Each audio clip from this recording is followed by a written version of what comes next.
De ontem para hoje, quem fechou gavetas aqui, hein? Uia.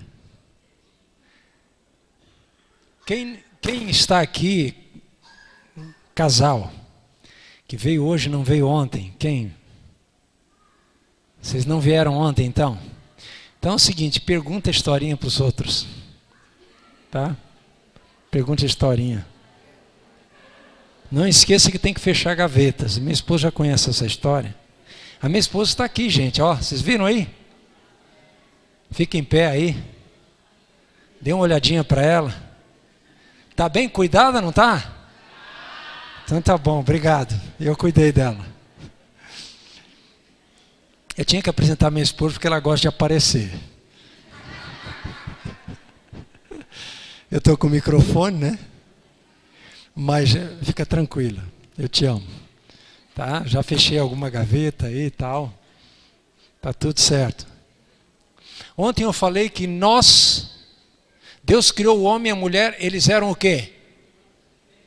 Perfeitos. Mas entrou o pecado no mundo e o que surgiu? Entrou o pecado e o que surgiu? A imperfeição. E por causa da imperfeição nós temos problemas no relacionamento com o outro. Temos problemas, temos dificuldades. Nós temos, todos temos. E essas dificuldades estão no outro ou estão em mim? Em mim. O que é que eu posso mudar no meu casamento? É o meu cônjuge? Quem eu posso mudar? Eu. Não tente mudar o outro. Mude você. Tá bom? Bom, já que somos imperfeitos, nós precisamos de algumas coisas, de algumas ferramentas. Primeiro, respeite e tolere o outro, com suas manias, vícios. Sabe que você tem tudo isso. Respeite, tolere, ame o outro. Uma outra coisa que você precisa fazer, perdoar. A gente perdoa porque a gente não é perfeito. Ninguém é perfeito.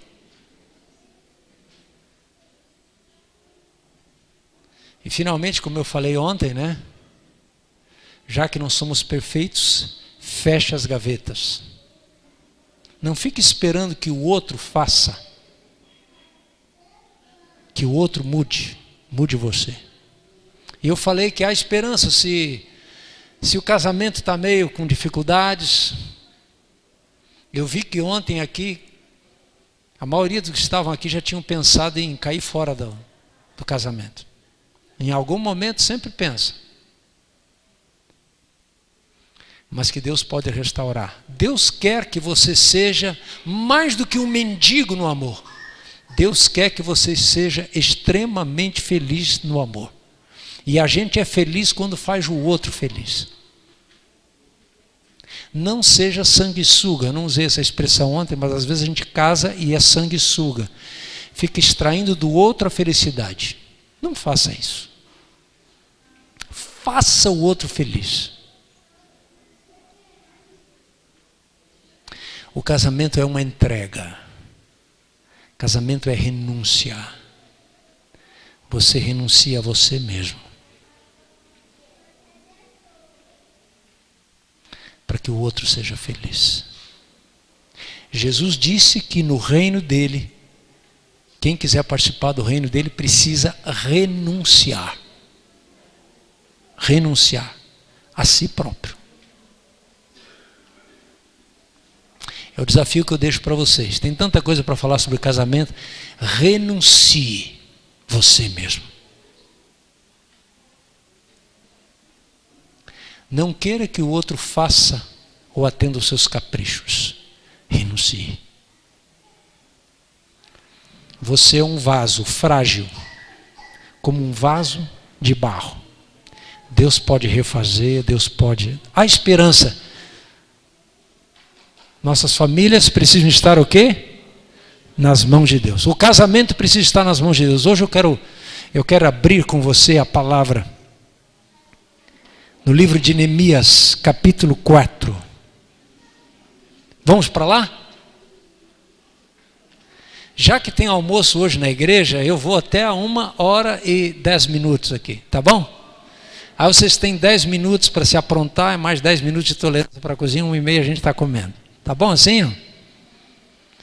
Brincadeira. Neemias 4:14.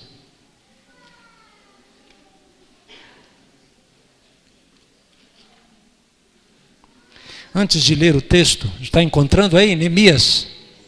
Neemias fica antes de Jó, ali, antes de Salmo. Tem algum casal que está aqui presente e ainda não é membro da comunidade adventista? Tem algum, não? Não? Casal? Casal casado, tem algum? Está aí o casal? É mesmo? Maravilha, mas esse casal... São vocês? É. Seu nome? Maria e? Edmilson. É filha não? Filha. Ah, é? E quem trouxe vocês aqui, o Edmilson e a Maria? Deus e a menina, a filha. Olha que bonito. Que bom. Bom tê-los aqui, viu? Esse é um fim de semana especial para a família. E no casamento você precisa sempre afiar as ferramentas e comprar novas ferramentas para lidar com o seu cônjuge. Porque para o homem entender a mulher é complicado. Né? Tem que arranjar mais ferramenta.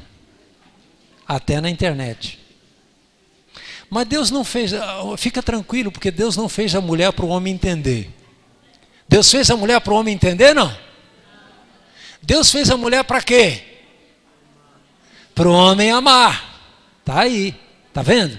É para isso que Deus fez a mulher, para o homem amar, não é para entender. Mas tem que ter ferramentas, as ferramentas são exatamente para amar melhor, para compreender melhor. Bom, prazer, Edmilson e Maria José. E a filha trouxe, é a? Érica. Obrigado, Érica. Agora, sem ser casal, tem alguém que veio aqui e não é membro da comunidade adventista, solteiro, seja casado, mas que não veio com cônjuge? Tem alguém? Que ainda não é membro da comunidade adventista? Temos aqui um. Muito bem, prazer. Seu nome? Marcelo. Ele é esposo seu? Você que trouxe ele aqui.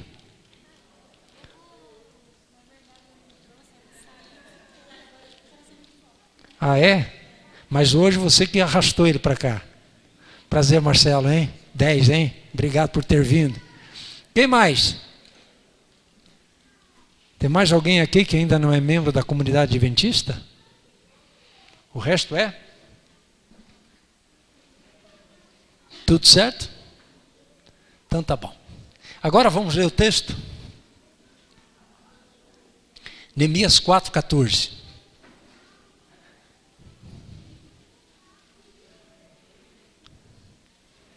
Depois de fazer uma inspeção, levantei-me e disse aos nobres, aos magistrados e ao resto do povo: não tenham medo deles, lembrem-se do Senhor, grande e temível, e lutem pelos seus irmãos, pelos seus filhos, suas filhas, pelas mulheres e pela casa de vocês. Lutem.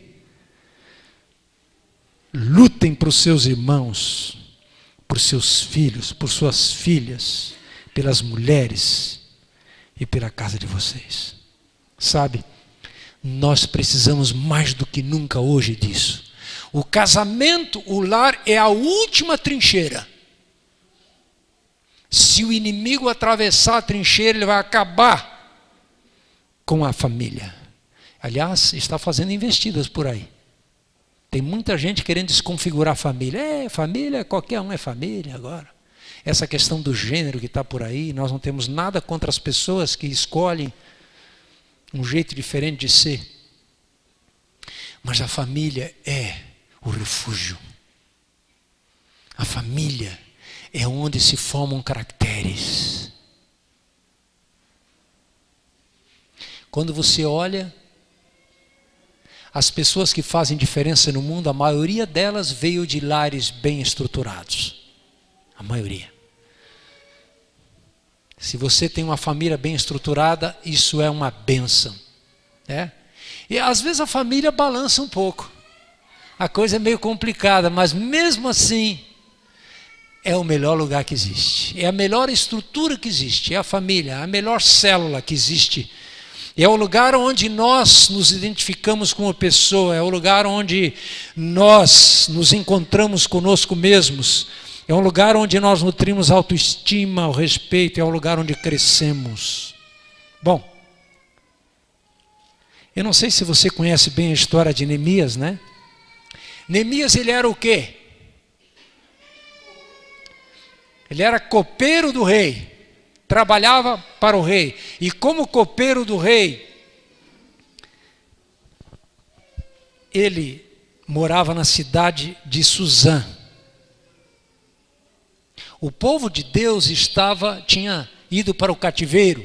Estavam espalhados por todo o império, a princípio babilônico e depois da Pérsia. E Neemias era copeiro do rei.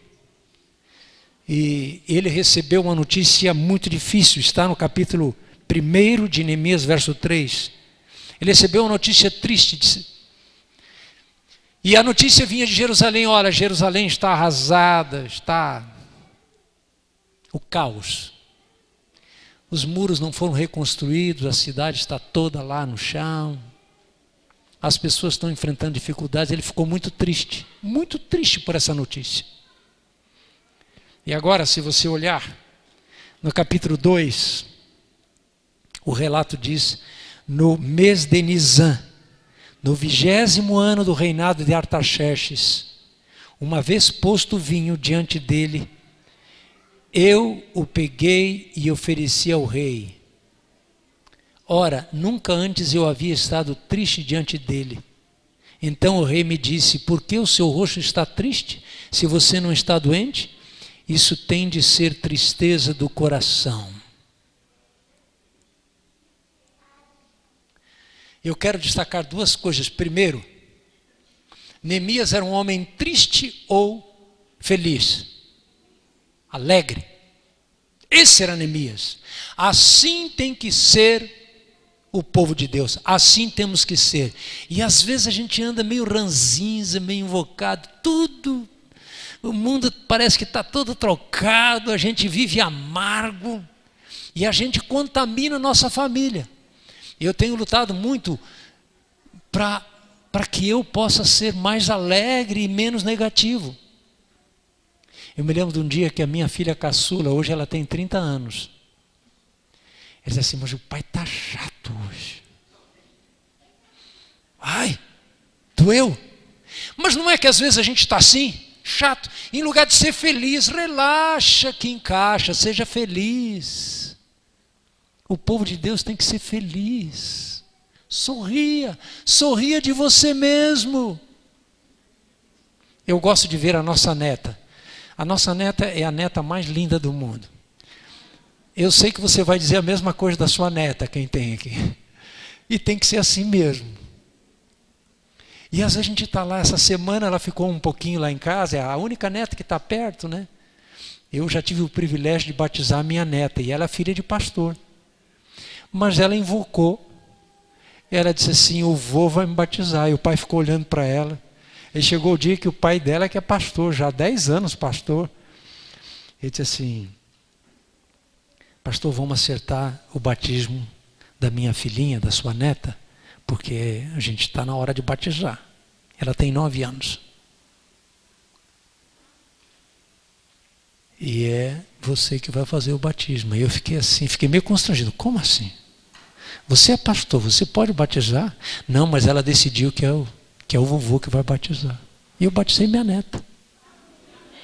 Eu tenho um neto de 6 anos, mas pelo que eu sei, o neto já definiu que o pai vai batizar ele. Está tudo certo. Nós temos uma netinha aqui perto, porque o pastor está longe de nós, está a 450 quilômetros daqui. é pastor no interior de São Paulo. E a caçulinha está aqui perto. A nossa filha caçula tem uma linda neta, nossa neta que tem 2 anos e 3 meses para 4. E essa semana estava lá. E aí a minha esposa começou a brincar com ela, e ela riu, e aí minha esposa precisou fazer alguma coisa, eu saí, e aí eu continuei ali brincando no sofá, para lá e para cá, se jogando, e ela começou a rir, ela perdeu as forças rindo, está feliz, e ela sorri. Minha esposa até filmou um pouquinho, depois que ela já estava bem cansada de tanto rir, a minha esposa foi lá e filmou mais um pouquinho da risada dela. Alegre, sorrindo. O povo de Deus tem que ser assim. Em nossas famílias nós precisamos ter alegria. Sabe, faz mal esse negócio de ficar triste. Agora tem uma outra coisa importante que eu quero ver nesse texto, sabe o que é? Aqui diz que o rei percebeu que Neemias estava triste. A gente tem momentos de tristeza? Tem sim, tem momento que a coisa não está bem.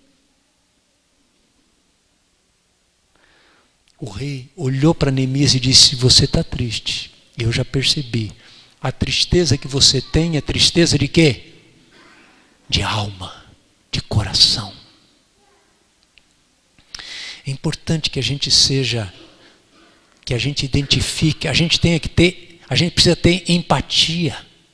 Saber o que a pessoa está sentindo, perceber.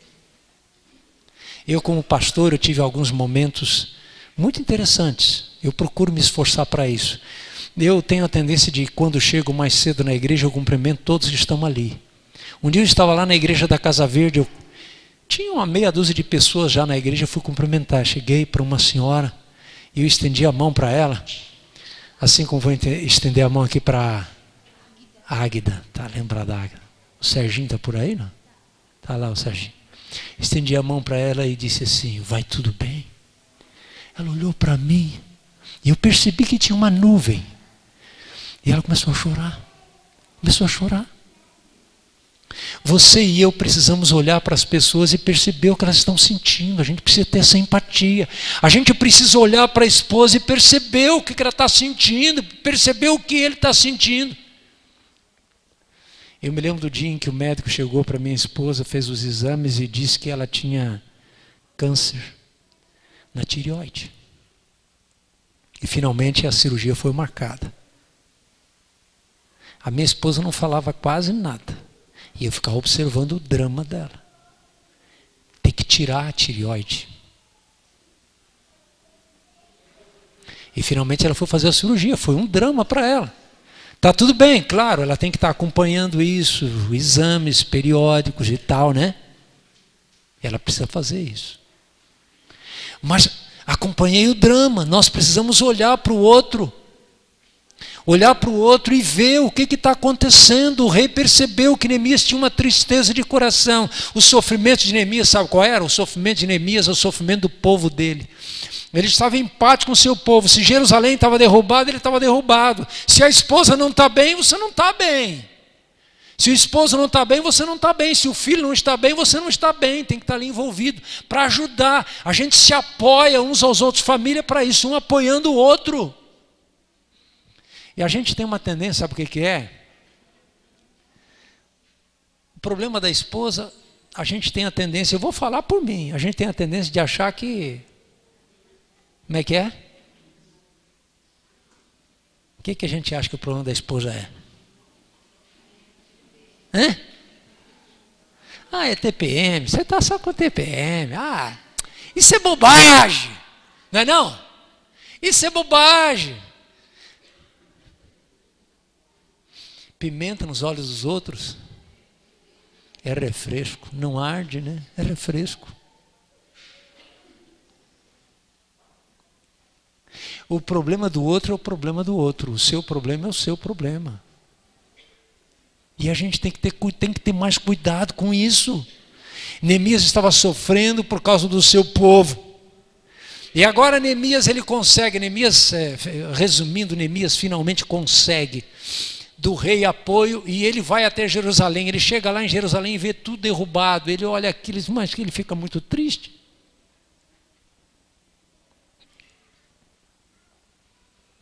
E agora Neemias toma uma iniciativa.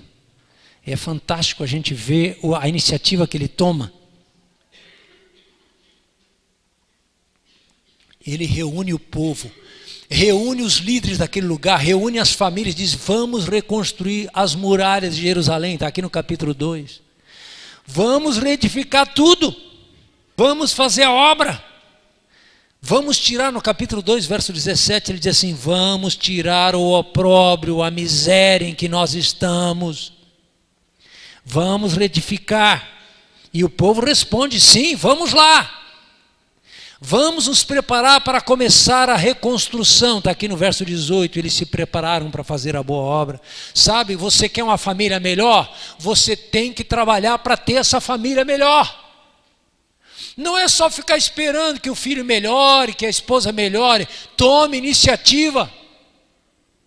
Esses dias eu falei com um homem: rapaz, você tem que tomar iniciativa. Você é o sacerdote de casa, você é o guia. É você que tem que tomar as coisas e ir à frente. Normalmente a mulher não prefere liderar, deixa que o homem lidere. Mas se o cara não se levanta para fazer a obra do Senhor, ela vai tentar fazer alguma coisa. Ela vai fazer. Se levante, faça a obra. Neemias juntou o povo e todo mundo respondeu: vamos lá. Verso 20: o Deus do céu é quem fará com que sejamos bem-sucedidos. Nós, seus servos, vamos nos preparar e começar a reconstrução, mas vocês não têm parte, nem direito, nem memorial em Jerusalém. Ele está falando àqueles que estavam agora colocando dúvida nessa obra. E se você olhar no capítulo 3, aqui diz que todos foram envolvidos naquela obra, ninguém pode ficar de fora. O filho é pequeno, ele tem que participar também, ajudar. Olha, verso 1 diz aqui: uma parte do muro foi feita através do sumo sacerdote Eliasibe. Ele se levantou com seus irmãos, com os sacerdotes, e eles construíram o portão das ovelhas. Ok? Aí você tem no verso 8 até um fabricante de perfumes. Ele se levanta para reconstruir uma parte do muro. Mas no verso seguinte, o verso 12, melhor, Salum era governador. Ele está ali construindo com suas filhas. Por que a mulher não está ali?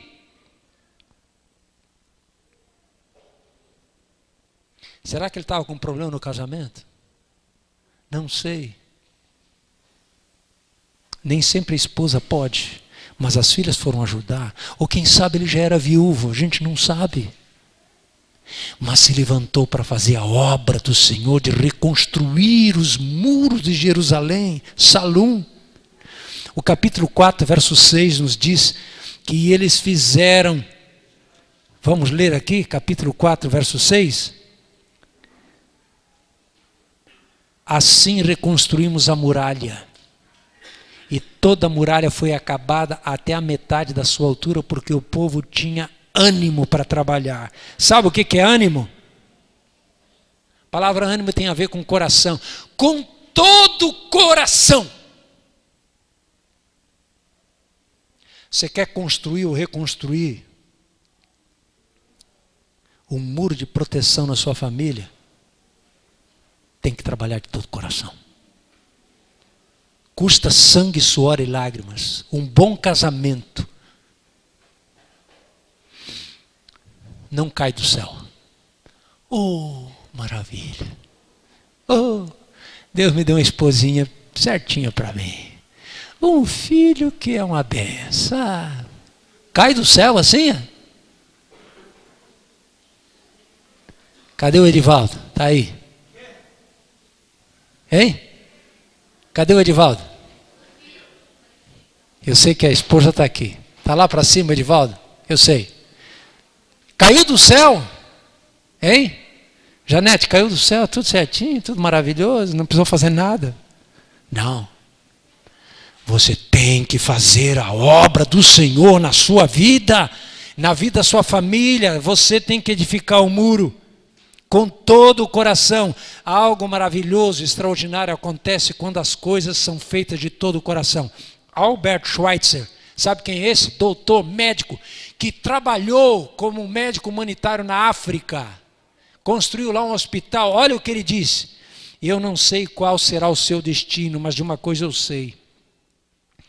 Os que dentre vós se sentirem felizes serão os que procuraram e descobriram como servir.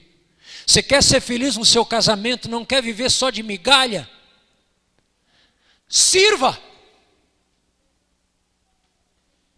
Não fique cobrando dele ou dela ou dos filhos, sirva! Faça o seu melhor.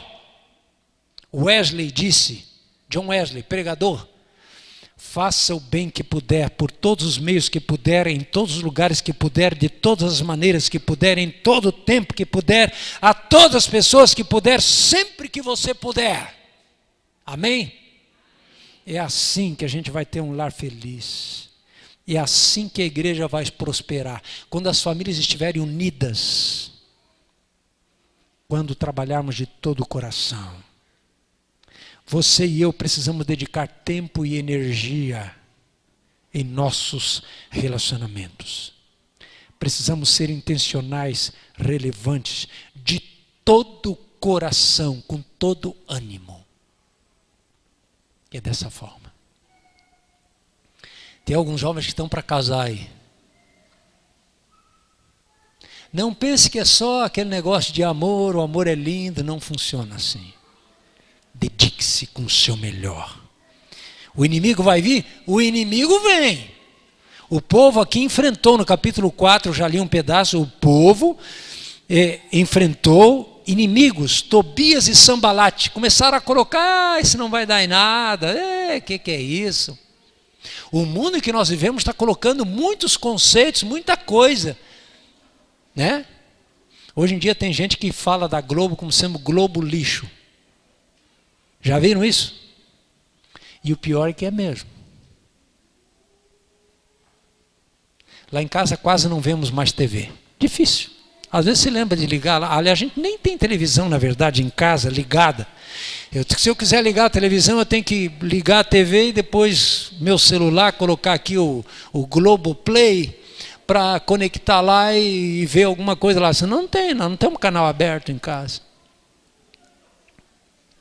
Esses dias eu assisti o Jornal Nacional, um pedaço que nem isso a gente assiste, porque lê na internet. Né?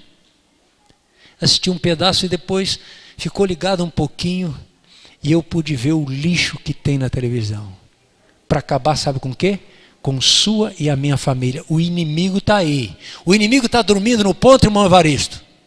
O inimigo não dorme no ponto. Você pode dormir, mas o inimigo não dorme no ponto, não. Ele quer mais do que... Ele quer mais do que tentar você, ele quer acabar com você, com sua família. O inimigo quer isso, ele quer acabar. Ele quer colocar medo, capítulo 4, verso 2, ele diz que ele quer colocar medo, desânimo. Versos 10 a 12, medo. Versos 2 e 3, desânimo. Se você olhar mais adiante, eu não quero me deter em tudo, verso 11, ali nos fala o texto, que o inimigo vem para intimidar. Tem as filosofias, mas todo mundo faz, não tem problema nenhum. É isso que está no mundo. Não tem problema, pureza, isso não interessa. Uma saidinha de vez em quando, uma traição de vez em quando faz bem até para o casamento. Faz bem? É o que nós temos no mundo hoje. Por isso eu volto ao capítulo 4, verso 14, diz assim: lutem pelos seus irmãos, seus filhos, suas filhas, pelas mulheres e pela casa de vocês. Sabe? Se vocês olharem com cuidado, vocês irão descobrir alguma coisa.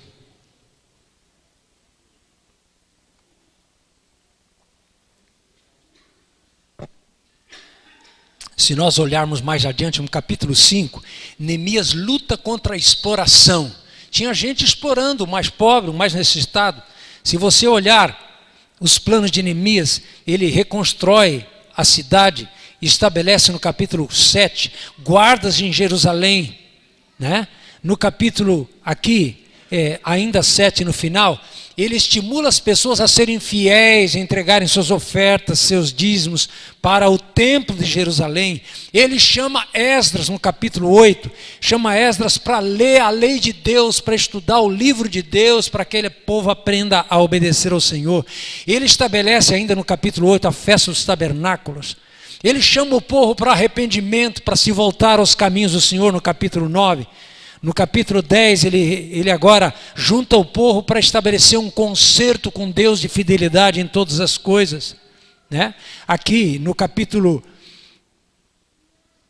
12, ele então organiza o trabalho dos sacerdotes, ele dedica as muralhas, estabelece a manutenção dos levitas. No capítulo 13, ele expulsa Tobias, que estava lá infiltrado no meio do povo de Deus. No capítulo 13 ainda nós temos a observância do sábado restabelecida. Aqui o casamento misto, aqueles casamentos que não são aprovados por Deus. Neemias condena. Enfim, Neemias faz uma reforma extraordinária em Israel. Mas o que significa isso? Significa que Neemias está cumprindo com aquilo que ele havia dito no começo. Lutem pelos seus irmãos, por suas irmãs, por suas mulheres. Vamos lutar. Eu tenho uma pesquisa aqui que eu quero apresentar para vocês.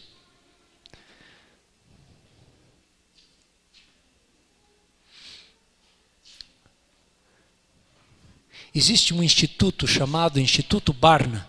Jorge Barna é o nome desse pesquisador. Ele pesquisa sobre fé e família nos Estados Unidos. E as aplicações dão certinho para nós. Ele fala de que existem 4 estágios no desenvolvimento da fé nos nossos filhos. Eu não estou aqui falando de formação de caráter. Formação de caráter é até 4 anos. 4, 6, 7 anos, a gente já sabe disso, tá? A formação de um filho começa no ventre da mãe ainda. Tá? Tem gente que, pastor, quando é que eu tenho que educar meu filho? E a criança já está andando por tudo que é lado, já passou do tempo. Passou, é aqui, ó. É aqui no ventre ainda. Ah, mas a criança está lá dentro, não escuta. Ah, me escuta, sim. Eu me lembro quando a minha filha caçula nasceu. Eu estava lá com minha esposa e quando ela nasceu, ela foi para o quarto ao lado, ela estava chorando, e eu comecei a falar com ela, parou de chorar. Conhece a voz do pai. Conhece. Então é ali que você tem que cantar hinos, é ali que você tem que dedicar amor para com a criança. Eu conheci uma senhora, e ela me contou o segredo do seu filho. O garoto era... Ninguém conseguia lidar com aquele garoto, parecia um animal na igreja. Nossa, o que acontece com esse garoto? Ele era refratário. Ó. Quando eu conversei com a mãe, ela teve um problema na sua vida. Estava noiva e finalmente não deu certo o casamento, aquela história toda. E mais tarde ela engravidou. Se casou, engravidou, mas esse marido a traía desde o casamento. Então ela já tinha um problema de um noivado que não deu certo. E sabe o que ela dizia? A criança está no ventre, ela com problema com o esposo, sabe o que ela dizia? Meu filho, quando você nascer e crescer, não confie em ninguém. O garoto não confiava em ninguém. Incrível! Aprendeu quando? Aqui dentro. Estou falando agora de fé. 4 estágios no desenvolvimento da fé nos filhos. Até a pré-adolescência, início da adolescência, é o tempo de experimentação e implantação da fé. Sabe até que idade você tem, pai, mãe, você tem, até que idade o seu filho, né? Até em que idade o seu filho você tem a possibilidade de passar para ele o bastão da fé? Até os 13 anos. E não é, porque todo dia eu vou estudar liçãozinha. Os filhos estão examinando aquilo que você fala e aquilo que você faz.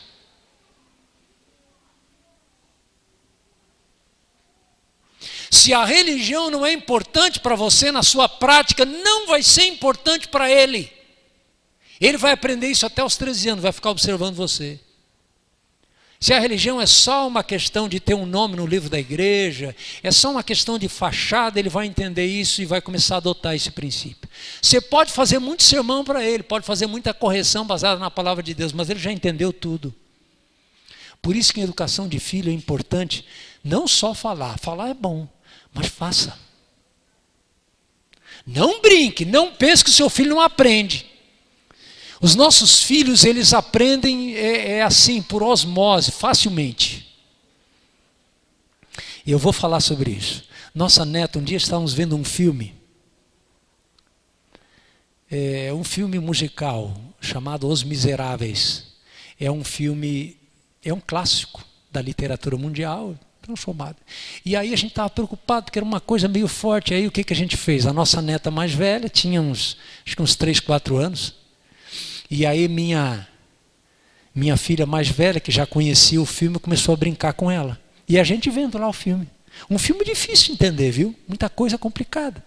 E a neta estava lá brincando com ela, e brincava, e estava bem entretida, vamos ficar aí que vai dar tudo certo. A certa altura tem aquela musiquinha que cria um drama no filme, né? E a neta brincando. Daqui a pouco, no meio olhando o filme, um filme complicado, sabe o que ela falou? Eles vão pegar ele. Eu me lembro disso até hoje. Eu olhei para a neta. Como que ela está acompanhando? Acompanha tudo. Os nossos filhos acompanham tudo. A palavra dura que você fala, indireta, aquilo que cria algum drama na comunicação do casal, o filho pega tudo. Tudo. E ele então sabe muito bem se a fé faz alguma diferença na sua vida ou não. Prático. Até os 20 anos, até o início dos 20 anos, o filho então aprimora e aplica na sua vida aquilo que o pai crê. E a mãe, né? E aí, chegamos na vida adulta, então a gente vai conferindo a consistência e agora a gente já se preocupa em transmitir para os filhos que vêm. E lá na terceira idade a gente vai reavaliando e definindo as coisas na nossa vida. Porque a fé tem que estar crescendo. Passa adiante. Fontes de influência significativa na vida das pessoas na cultura americana. Olhem só. As coisas que mais influenciam, a gente coloca no nível superior. As coisas que influenciam médio. Tá? E as coisas que têm influência menor estão aqui no nível inferior. Agora, observem. São 3 áreas de influência. Uma maior, uma média e outra inferior. Observem. Aquilo que influencia mais na cultura americana e sem dúvida no Brasil também. Filmes, televisão, música, livros, internet, leis e família. Essa é a ordem decrescente. Eu pergunto, tem alguma coisa errada nessa ordem? Aonde deveria estar a família? Você está percebendo o que está acontecendo? É o cupim que está tomando conta das nossas famílias. A família tinha que estar em primeiro, as leis tinham que estar lá em cima, não estão. Agora, aquilo que não tem tanta influência, mas ainda tem. Olha aí, videogames, jornais, rádio, revistas, amigo, escola e outros. Vocês perceberam onde foi parar a escola? A escola tinha que estar lá em cima. Não é mais assim. Infelizmente não é mais assim. Aliás, os professores, minha esposa é professora, os professores hoje sofrem, porque os pais chegam na escola e dizem assim, meu filho, você não faz isso. Meu filho não faz aquilo. E o filho enfrenta o professor. A escola não tem mais o respeito. Não tem. Né? A família não é mais primeiro, e nem a escola. Agora, nível inferior, quer dizer, as coisas que não influenciam tanto, mas olhem aí. O que mais influencia são as coisas que acontecem fora do núcleo familiar. Eventos promocionais, protestos, causas sociais, teatro, literatura promocional. E onde é que vem? O que vem aí? Onde é que tinha que estar a igreja? Lá em cima. Aliás, nem tinha que estar ali, tinha que estar para cá. Né? Mas vocês estão percebendo o que está acontecendo no mundo? Não é diferente. É diferente no Brasil? Não é diferente. Por isso, lutem. Lutem por seus irmãos, por suas irmãs, por seus filhos, por suas filhas, por suas mulheres. Lutem. Continuem. Continuem. A conclusão é: você não pode dar o que não tem. Nos Estados Unidos, somente 5% dos pais de crianças entre 5 a 13 anos de idade têm a cosmovisão ou a visão bíblica, aceita aquilo que a Bíblia diz. 5%. A pergunta é: o filho vai crer? O filho vai crer que Deus criou o mundo? Vai crer que Deus fez o casamento? Não vai. Vai crer que tem pecado? Não vai. Vai crer que tem salvação? Não vai. Continua. Trágicas crenças dos pais. E os Estados Unidos é um país evangélico. 62% apoiam o casamento entre pessoas do mesmo sexo. É uma cultura evangélica. 47% tem uma ideia bíblica de Deus. Tem. 44% dizem que sua fé é muito importante. 38% creem que Satanás existe. O inimigo está deitando e rolando. A pessoa não acredita mais que ele existe, é a melhor coisa para ele. Porque ele continua fazendo a obra, não enfrenta nenhuma oposição. Né? 37% dizem que a Bíblia é totalmente exata em todos os seus princípios. Só 37%. 31% sustentam que a fé é muito importante para seus filhos. 31%, um terço só. Continue. 27% são cristãos que nasceram de novo. 26% aceitam a responsabilidade de pregar o evangelho. 26% creem que Jesus nunca pecou. Olha só, 26%, menos de um terço. 19% rejeitam a crença de que as pessoas são boas por natureza. 17% creem que o Espírito Santo existe. 15% afirmam que o sucesso na vida tem a ver com obediência e compromisso. Vai. Agora tem um gráfico aí. Crenças religiosas dos pais, elas estão se deteriorando. Olhem só. Em 1997, tinham visão bíblica de Deus 75%. Em 2017, 2 anos atrás, só 47%. Dizem que sua fé é muito importante. Em 97, 74%. 2017, 44%. Agora deve estar em 42%, 40%. Né? Vamos mais embaixo. Creem que o Espírito Santo existe. Olha aí. Continua igual. Amém? Creem que Satanás existe. Agora as pessoas estão com medo, né? Porque o mundo está piorando, o pessoal está dizendo: deve ter um capeta por aí, né? Deve existir o diabo. O mundo está pior. Vamos adiante? Tem mais alguma coisa? Eu acho que é só, né? Tá bom? Ok. Meus queridos, essa pesquisa, e tem muitos dados mais, essa pesquisa traz um alerta para nós. Eu tive o privilégio de assistir esse George Barna falando. Ele não é adventista. E ele faz pesquisa sobre a igreja adventista também. E sabe o que acontece com a gente? Cai o queixo. Nós estamos gostando da cultura do mundo aí fora. Nós estamos gostando.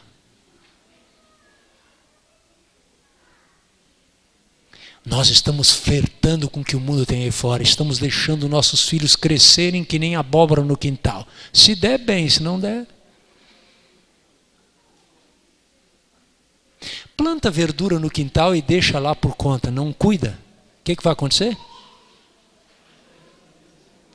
As ervas daninhas vão tomar conta. As formigas vêm e destrói tudo. Nós precisamos cuidar, sermos intencionais. Lutem! Lutem! Diz aqui o verso 14: não tenham medo, não tenha medo. Em frente, Deus está ao seu lado, com Deus nós somos maioria. Não tenha medo, lembre-se do Senhor grande e temível. Lembrar, sabe o que é? Lembre as histórias da palavra. Eu gosto de falar histórias da salvação. O seu filho precisa ouvir de novo a história de Adão e Eva. O seu filho, sua filha precisam ouvir de novo a história de José, a história de Isaac, a história de Davi, uma vez, duas, três, quatro, cinco. Nós precisamos restaurar as muralhas da nossa casa, do nosso lar. Precisamos restaurar o altar da adoração ao Senhor. Sabe quanto tempo o seu filho precisa? 5, 10 minutos por dia para que você se conecte com ele. 5, 10 minutos. Passar uma coisa de Deus para ele, orar com ele. Para que você passe o bastão da fé para ele. Você vai precisar de mais tempo para estar com seu filho, para entender a vida dele, para brincar com ele. Às vezes eu estou lá, minha esposa e eu, damos toda a atenção para a nossa neta e eu fico pensando, será que eu não dei tanta atenção para as minhas filhas? Que pena. Meu filho não precisa que eu esteja ao lado dele para ficar sermoneando ele. Ele precisa ser abraçado, precisa da minha oração, da minha intercessão por ele. Meu filho precisa isso até os 13 anos de idade, ele precisa desesperadamente disso. Lutem, contem para eles, para os seus filhos, as histórias da salvação, as simples histórias. Resumida, chega! Conte a história de Jesus no barco, dormindo com seus discípulos. Ele nunca vai esquecer, eu me lembro que um dia nos Arautos do Rei, nós fomos visitar o presidente Itamar Franco, ele namorava uma menina, uma moça que era professora e se dizia adventista. Era mais ou menos, deixa para lá. E nós fomos cantar na casa do pastor Bechara, e o presidente Itamar Franco foi lá. Os Arautos do Rei foram cantar lá. E o Itamar Franco, escutando os Arautos do Rei cantar. A certa altura, aquela jovem senhora olhou para nós e disse assim, pode cantar o rapaz Davi? E a gente ficou se olhando. Rapaz Davi é um hino de criança. E nós estamos aqui na frente do presidente da República. Nós nunca iríamos imaginar que nós tínhamos que cantar o rapaz Davi para o presidente da República. Imagine só. E aí nós sorrimos, olhamos admirados um para o outro e cantamos o rapaz Davi. Por que ela pediu isso? Hã? Ela sabia a história de quando? Mas desde quando ela sabia essa história? Da infância. Desde a infância. E por isso que ela trouxe aquela história que está na memória dela, está no emocional dela. Não abra mão dos seus filhos, resista à cultura do mundo aí fora, construa e proteja, sabe? Peixe morto vai correnteza abaixo, certo? Flutua e vai correnteza abaixo. Você não pode ser assim. Nade contra a correnteza. Partilhe amor, construa um muro de proteção, sabe? Pais, facilitem a obediência dos vossos filhos. Não seja ranzinzo, facilite. Construa um casamento forte, a família será mais feliz, a família terá mais saúde, vida mais longa, filhos bem-sucedidos na escola, na vida, menos problemas com drogas, menos problemas comportamentais. Nós somos convidados a construir nossa família de acordo com o plano divino. Lute, enfrente esse mundo de crise. Faça isso. Faça uma reforma no seu lar, chame a família. Esse é o livro. Coloque-se de joelhos, busca o Senhor em oração. É tempo de salvar a nossa família, é tempo de salvar o meu lar. Faça isso. Tenha tempo para orar, para estudar a palavra. Eu sei que tem gente aqui que já perdeu o seu casamento. Eu sei que tem gente que já perdeu o esposo, por algumas razões. Eu sei que tem. E talvez existem tristezas que estão aí no coração. Alguém me disse, pastor, ela foi embora. Abandonou o barco. Eu sei que tem filhos que estão brigados com você, que nem querem andar mais perto de você. Mas Deus está chamando você e a mim para reconstruir o altar de adoração ao Senhor. Aquilo que está fragmentado, Deus pode fazer a obra. Se você colocar a sua família nas mãos dele, Deus pode fazer a obra. Eu quero terminar.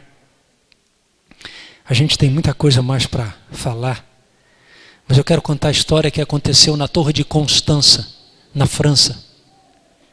Durante 38 anos, por causa de sua fé. E numa rocha, na parede daquela prisão, que nem sol entrava direito, Marie Durand conseguiu esculpir na parede uma palavra. Em francês, mais ou menos isso, résister. Para nós, resistir. Nós estamos vivendo os últimos dias da história do planeta Terra. Se alguma coisa está errada na sua família, no seu lar, chame. Faça uma reforma, começando por você. Tenha coragem e humildade para pedir perdão para o seu filho, pedir perdão para o seu cônjuge. Reconstrua o altar de adoração, reconstrua o muro de proteção, seja intencional. E assim você irá preparar sua família para o reino maravilhoso do nosso Deus. Amém? Eu quero cantar um hino. Esse hino fala da esperança maravilhosa que nós temos. Um dia,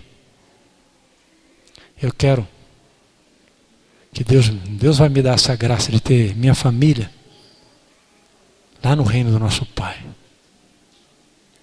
Hoje minha esposa e eu estamos construindo a nossa casinha. E a minha esposa, mas tem que ter um quarto, mas tem que ter 2 quartos. Os filhos vêm visitar a gente fica com esperança que os filhos venham visitar a gente. Estamos construindo a nossa casinha. Há muito tempo, Deus preparou moradas para nós. Você não vai preparar sua família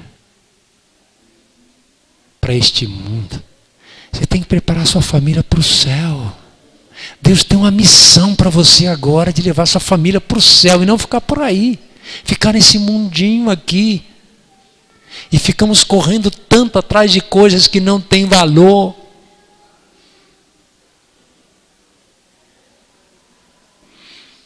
Um pouco mais e nós estaremos lá. Ele preparou mansões para você e para mim, para a sua família. Eu quero cantar.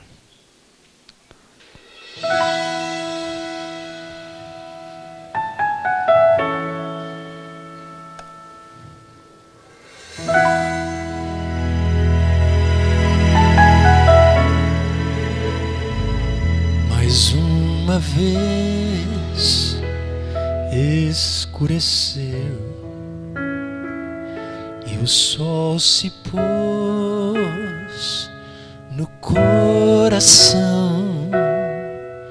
Eu já não pude suportar, senti saudades do meu lar. Orei a Deus em aflição, a Ele abri meu coração. Foi quando alguém tocou em mim, eu vi Jesus dizer assim: é só um pouco mais, um pouquinho mais, logo irei aí te buscar. Amor real, há um rio de paz, há um céu que Deus chamou de lá.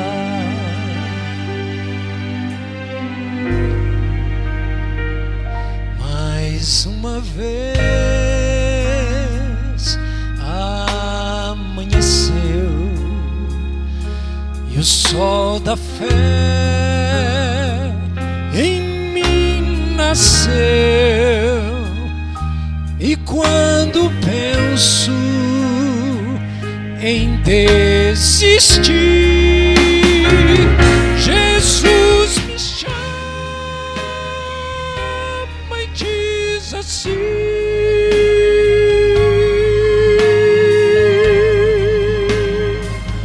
é só um pouco mais, um pouquinho mais, logo irei aí te buscar. Amor real, há um rio de paz, há um céu que Deus chamou de lar. Cante comigo. É só um pouco mais, um pouquinho mais, logo irei aí te buscar. Amor real, há um rio de paz,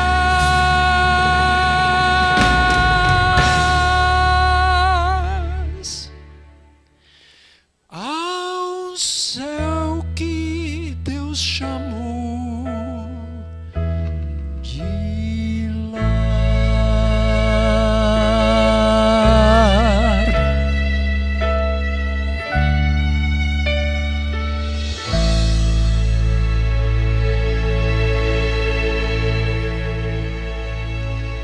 A gente se emociona nessa hora, porque a gente pensa nos nossos filhos, em nossas perdas. Amanhã eu quero falar um pouquinho sobre perdas, mas ainda tem esperança. Já pensou estar no céu sem um filho, sem uma filha, sem a esposa? Não vai valer a pena. É claro que a gente tem que respeitar as escolhas, mas eu quero fazer um apelo nesta hora. Quantos querem se reconsagrar ao Senhor, efetuar uma reforma, tirar de dentro de casa aquilo que não constrói, aquilo que não edifica, e colocar a fé no verdadeiro Deus, colocar a palavra, colocar o Senhor acima de tudo? Eu quero ver as mãos. Eu quero ver vocês em pé. Vamos ficar em pé e vamos lutar. Ainda há tempo de salvar a nossa família. Lá no livro de Zacarias, ou melhor, Malaquias, no final diz que Deus quer fazer uma grande obra de unir o coração dos filhos aos pais e o coração dos pais aos filhos, antes que venha o juízo final. Deus quer fazer isso. Saia daqui e não perca tempo. Alguns anos atrás eu fui fazer um sepultamento lá no cemitério da Paz, no Morumbi, Zona Rica. E tinha um garoto que chorava alto. E eu descobri o drama dele. Brigado, desacertado com o pai por 20 anos. Que adiantou aquilo? Não deixa isso acontecer. Pai, mãe, sejam humildes. Filhos, sejam humildes. Respeite esse pai, essa mãe. Honre. Vamos orar? Pai, segura a nossa mão. Acorda o teu povo. Acorda o esposo, a esposa, os filhos. Refaça a obra. Nós somos vasos de barro, mas o Senhor pode fazer a obra. Nós confiamos. Pai, o teu Espírito que nunca nos abandone, para que nós possamos tomar a iniciativa de reconstruir os muros, de reconstruir o altar, de colocar a tua palavra como a norma para a nossa vida e buscarmos a ti a cada dia, face a face, fazemos nossa entrega. e que os nossos filhos sejam incluídos. Abençoe filhos que foram embora, que abandonaram o lar, que abandonaram a fé. Pai, toca no coração deles e faça-os voltar. Abençoe o esposo ou a esposa que estão enfrentando lutas no seu casamento. Abençoe os avós que cuidam, quem sabe, de netos. Abençoe pais e mães que não têm mais o seu companheiro para cuidar dos filhos. Faça a obra em nós. Tira de nós o medo para que lutemos até o fim.